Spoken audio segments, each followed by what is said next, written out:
Imagine growing up in a world where every corner, every sign, every rule tells you that you don't belong. That was childhood under Jim Crow for black children. It started with the basics: segregation. Kids couldn't drink from the same water fountains. They couldn't play in the same parks or even check out books from the same libraries as white kids, and their libraries were not very well shelved. This sent the message early and often that you're separate and you're less than. In school, the lessons were just as brutal. Black children sat in overcrowded classrooms, sometimes with broken desks and ragged hand-me-down books from white schools. Teachers were paid less, resources were thin, and the whole setup said, you aren't meant to thrive. But the damage wasn't just about what they lacked. It was also about what they lived with every day. The constant threat of racial violence, knowing that a simple mistake, like walking on the wrong sidewalk or making eye contact with the wrong person, could put their lives in danger. That shaped how black children saw themselves and the world. And that stress didn't stop when the school bell rang, of course. Jim Crow reached into every part of childhood. The games, the friendships, and the dreams little kids dared to hold. I'm not an expert, but I'm an avid learner, and I depend on your comments to help me learn. My username works as my address, too, in case I disappear from here. Share with a white person. Check out the link in my bio. One share shows you care, and one repost helps this truth reach more folks. Get curious. Hello everyone, welcome once again to the channel. I hope wherever you're watching, you're having a great time. Now, many times I've always talked about how black Americans have always had everything stacked against them in America. Talk about white privilege, talk about the discrimination that exists, talk about things like the Jim Crow laws and many other laws that have disenfranchised blacks for decades. They have worked against preventing blacks from having an easy path towards upward mobility. And this is something that has always been talked about in many spectrums. And in today's video, I want us to focus on this because I came across a clip of a white lady speaking about how she's not worried about the challenges that her kid may face outside because she knows the child is white and therefore she cannot worry about certain things that other people who are colored tend to worry about. And this really rang a bell in my mind and I asked myself, how can we address these kind of issues? And do whites by themselves believe or even know that white privilege has? I wanted to watch her clip and also the response that blacks have given over the entire topic that she's talking about, because blacks are in agreement with her. They are saying that living in America is not easy for blacks. They have to worry about a lot of things, and sometimes they tend even to worry about how they will ever succeed in life because they are wondering, why is it so hard for a black to survive or even to make it in life in America? Why is it that it seems everything is stacked against them? But then looking at the admission that this lady has made, many of blacks are realizing that truly there are a lot of things that have always been systematically and intentionally put in front of blacks to always hinder them from achieving what they can achieve. So let's watch this clip, come back and share our thoughts in the end. I have a question. Are we calling our own selves crackers when we realize something we should have a long time ago because of our privilege? Or are we just calling other white people crackers when they are proud to identify that they are white when the rest of us just really aren't right now in this climate and world. Something that I should have realized a long time ago as a mom, what a privilege it is that I do not have to worry nor educate my children in ways that others do.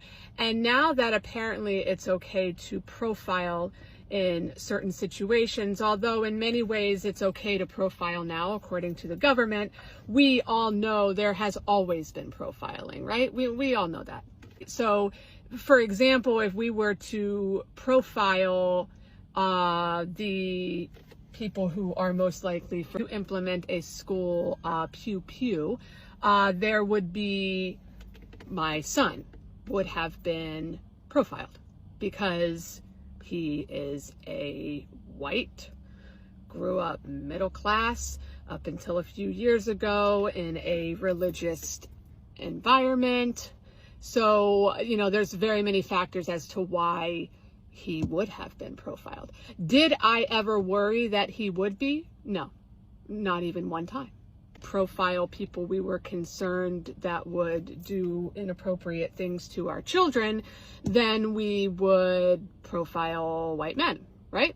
Are they worried about that? No, absolutely not. So we all know that the profiling has happened, and we know the people who are historically and currently profiled.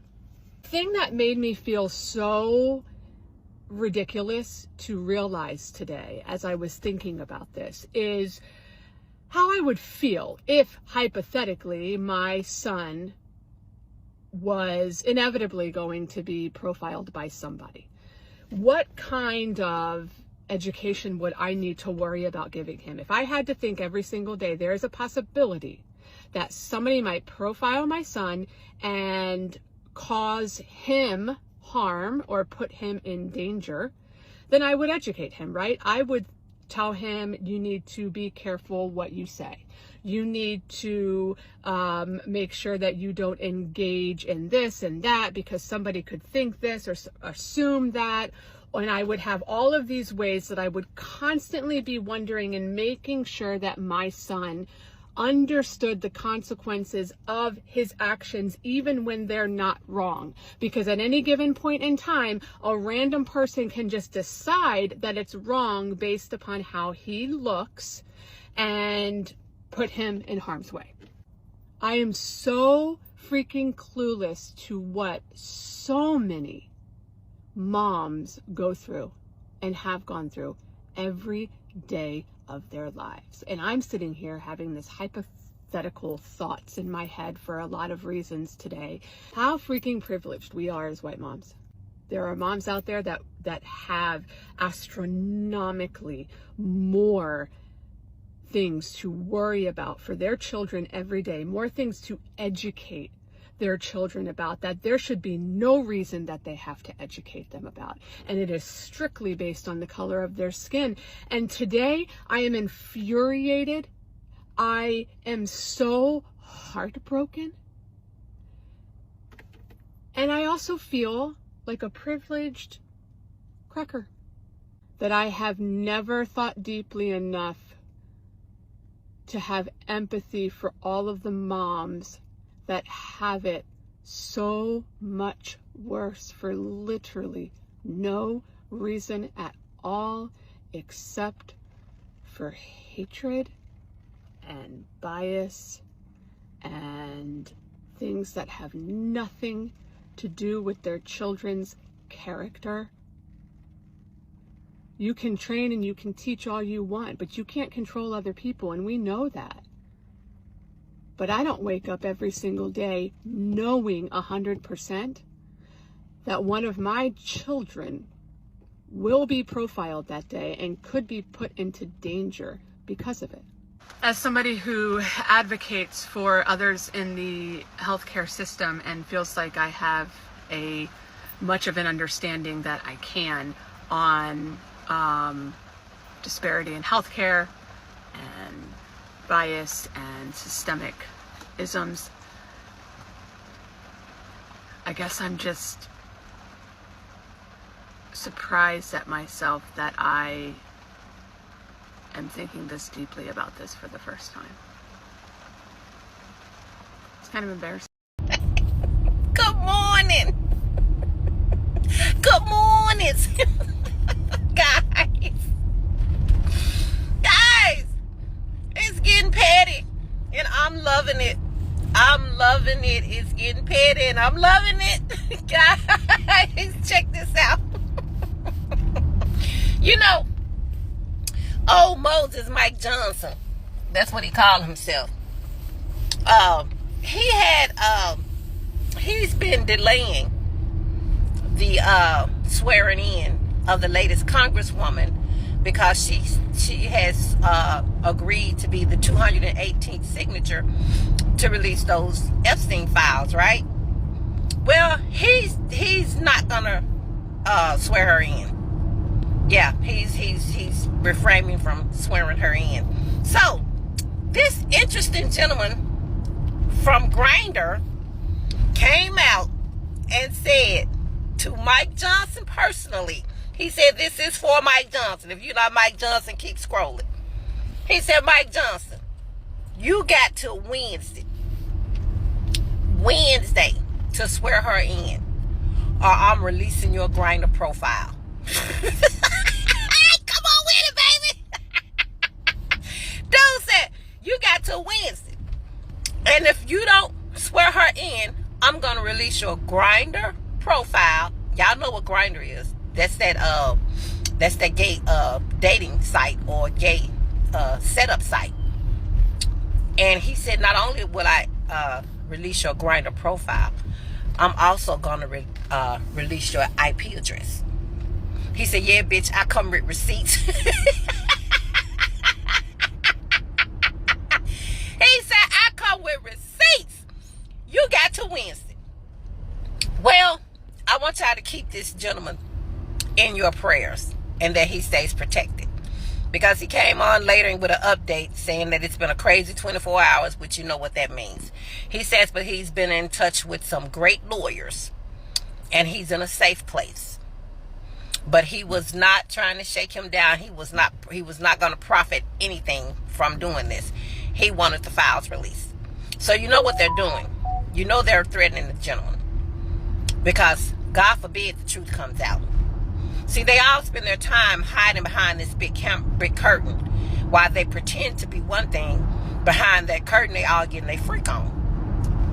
And they don't want that to get out. They want to be able to rule your life with a hard iron fist and tell you what you cannot do and what is morally bankrupt and what is morally wrong when they're running around here getting their freak on behind the curtain. But see, they think they can stay hidden in the cloak of darkness because they got their money, and evidently they're paying these people a lot of money to keep quiet. Well, I think it's time. Money is not worth everything, and all money ain't good money. And right now, with what we're battling for, money is not it. So I think it's time that people come on out. If you got information on these people that will really show the country who these people really are, it needs to be out because they're perpetrating a certain type of lifestyle that they are not living.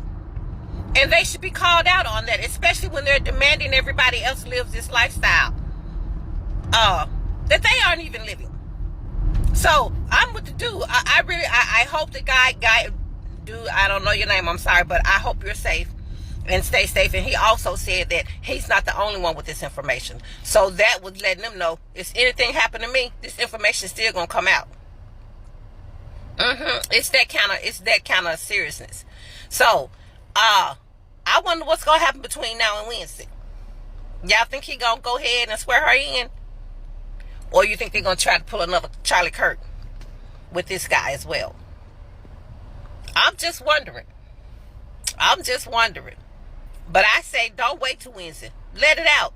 I say everybody who has concrete evidence of these people living an alternative lifestyle, they need to come out with it. If the American public does not have the right to privacy, does not have the right to keep what they do behind closed doors, if they don't have that right, surely they don't either. And they're in the public eye. The American citizens are not. We're just private citizens trying to go about our life, living our life as we see fit. So if they think that they can have the control, the power, and the right to tell other people how to live, don't you think we should be able to see how they live it? I mean, it's just, you know, when you want to take on that, when you want to tell people, dictate to people what is right, what is wrong, what is holy, and what is demonic, I think your life should be an example of it, and it shouldn't be something that's kept in the dark.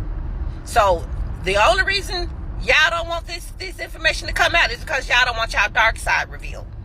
Too bad, so sad. It is what it is. Y'all created this monster. Y'all nurtured it. Y'all fed it. Y'all grew it. So now it's time for y'all to live by it. It's time for y'all to be affected by it. This y'all monster. But anyway, guys, I hope the guy released every bit he got. I hope he released everything. I'm so sick of these hypocrites. I'm so sick of these two-faced, spineless, yellow-back, liver-lily cowards. I'm sick of them. It's time to put them out to pasture where they belong, because they do not have the integrity or the courage or the strength to be leaders. None of them are. They cower to the first thing that they figure is either more powerful than them or can give them power and money. I'm sick of them. It's time to get rid of them. We're in this state that we're in now because every last Republican except for 3 will not do the right thing and get this information out here, which they ran on, that they would release these files. Now all of a sudden they all got amnesia. Now they don't know anything about wanting the files out. Now it's a hostile act toward the White House if these files come out. That alone tells you what you need to know. That alone tells you right there what you need to know. Only thing a hostile act can be considered is if somebody trying to bring harm to you. How can releasing those files bring harm to the White House? How? If he's not in them, how? He says he's not in those files, so how is that a hostile act against the White House? Y'all, they are feeding y'all whatever it is they want to shove down your throats, and y'all taking it. But I'm telling you right now, I say, spill your guts. Spill it. Tell everybody everything. Please.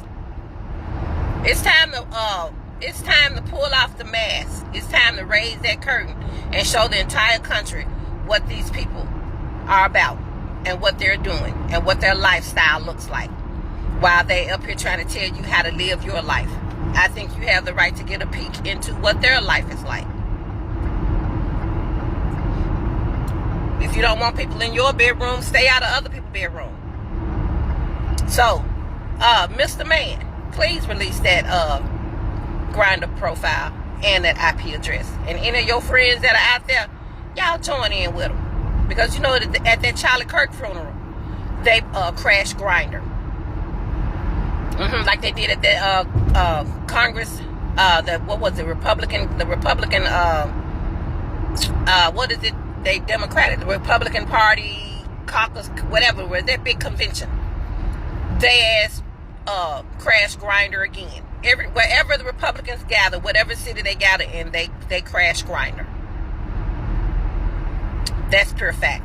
So it's time to release all of that information. Quit saving them. Quit protecting them by keeping them in the cloak of darkness. Shine that spotlight on them just like they shine that spotlight on y'all. Anyway, y'all, I got to get out of here. I just wanted to bring that to you.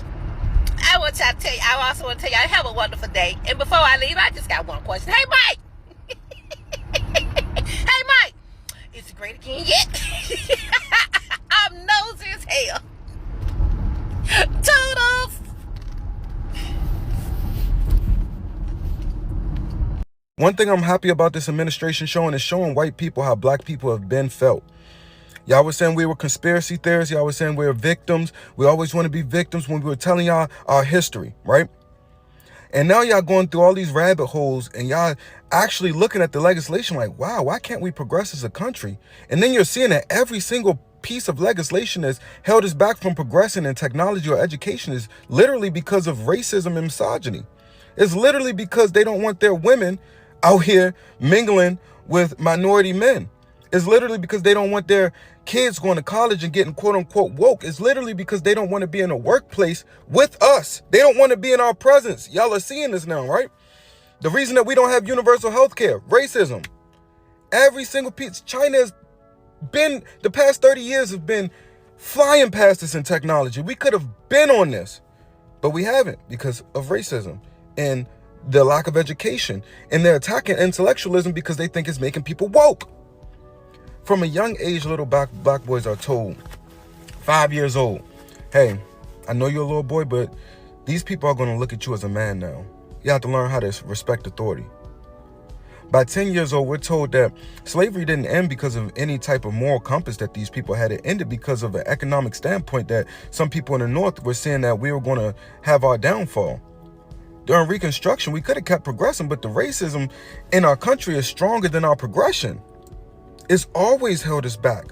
We could have had FDR literally reconstructing our whole country, but no, the racists would not allow it. Not for too long. I mean, we got Barack Obama as president when I was in the 8th grade. By the time 2012 came, the Republicans were funding Turning Point USA because they said they got the youth. We need to indoctrinate the youth. These people are becoming too woke at these college campuses. And we need to indoctrinate the youth. Turning Point USA, $12 million behind it. Billionaires.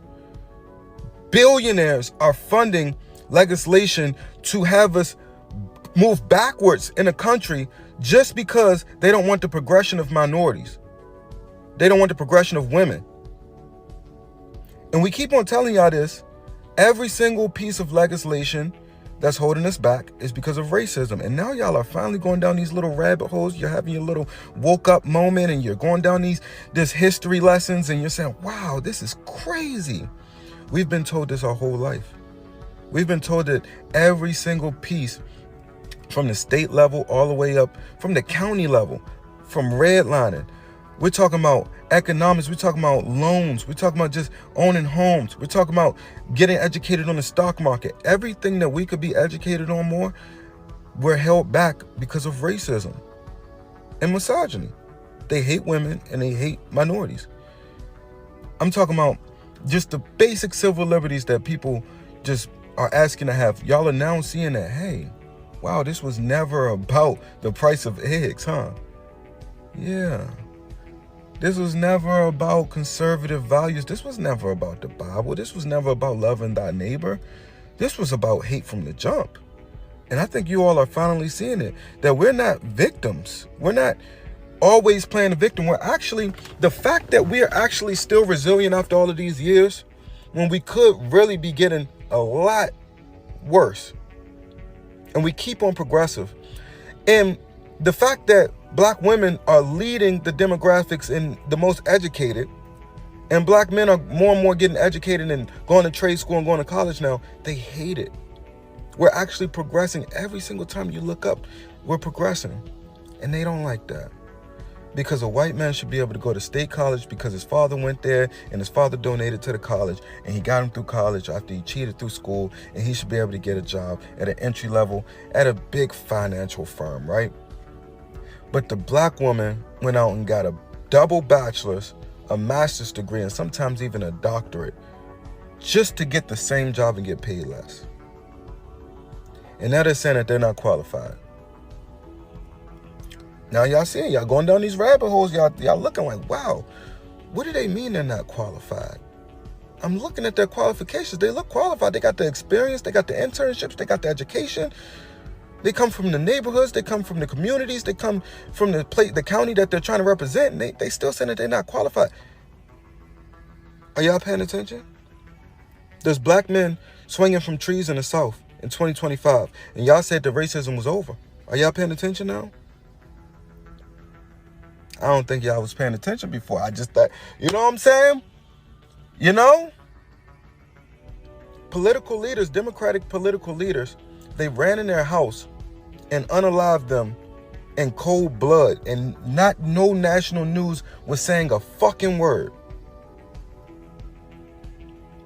But the Turning Point guy that got funded by the billionaires to indoctrinate the youth for the Republican Party get hit in the neck, and now what? Erica Kirk was in them pageants.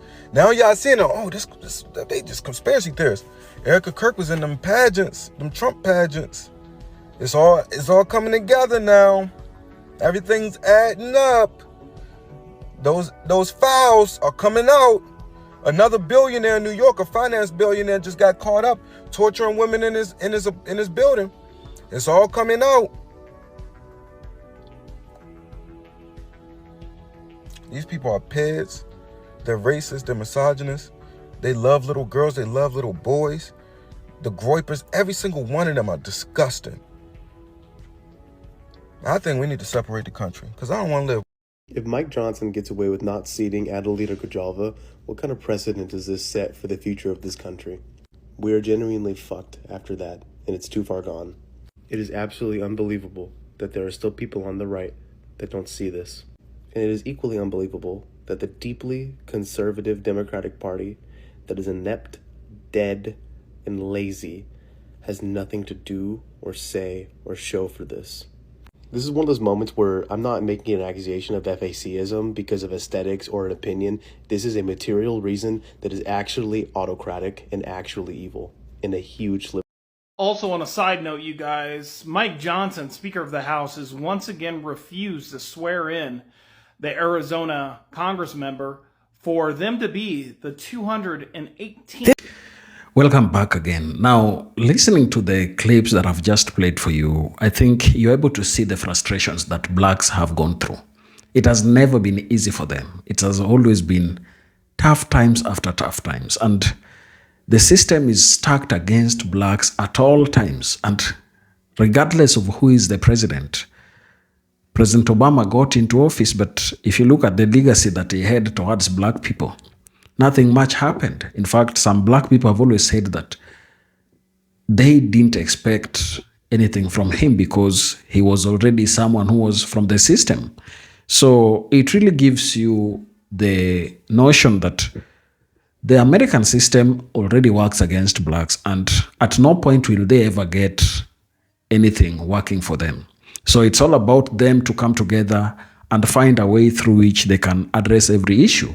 Because how would you explain a situation where from the inception of the country in itself, systems have always been there, policies have always been created, laws have always been instituted to work against any growth that blacks would ever consider having. For example, remember the Black Wall Street, where blacks wanted to have their own commerce engine. But then you find that when white nationalists believed and even saw this happening, they came out gun blazing and they said that America can never condone such kind of a thing. And therefore they destroyed and dismantled everything that was working in it. And that really tells you that for a black person to make it in America, he has to go out of his way to really fight for their space. So that is how things are happening currently. And there are many things that can prove that systemic racism or white privilege has been instituted and exists in America. One of them is the criminal justice disparities. Black Americans are incarcerated at nearly 5 times the rate of white Americans, often for similar offenses, due to systemic biases in policing, sentencing, and parole decisions. Studies show black individuals are more likely to be stopped, searched, and arrested, even when controlling for behavior. This over-policing disrupts families, limits job opportunities, and enhances economic instability as black communities face disproportionate surveillance and harsher penalties. Wealth gap and historical redlining. The median white household in America has about 10 times the wealth of the median black household, a disparity rooted in policies like redlining, which systematically denied black families access to home ownership in appreciating neighborhoods from the 1930s to the 1960s. This prevented wealth accumulation through property, a primary asset for generational wealth. Black families were often confined to areas with lower property values, limiting their economic mobility and access to quality schools and services, perpetuating a cycle of poverty.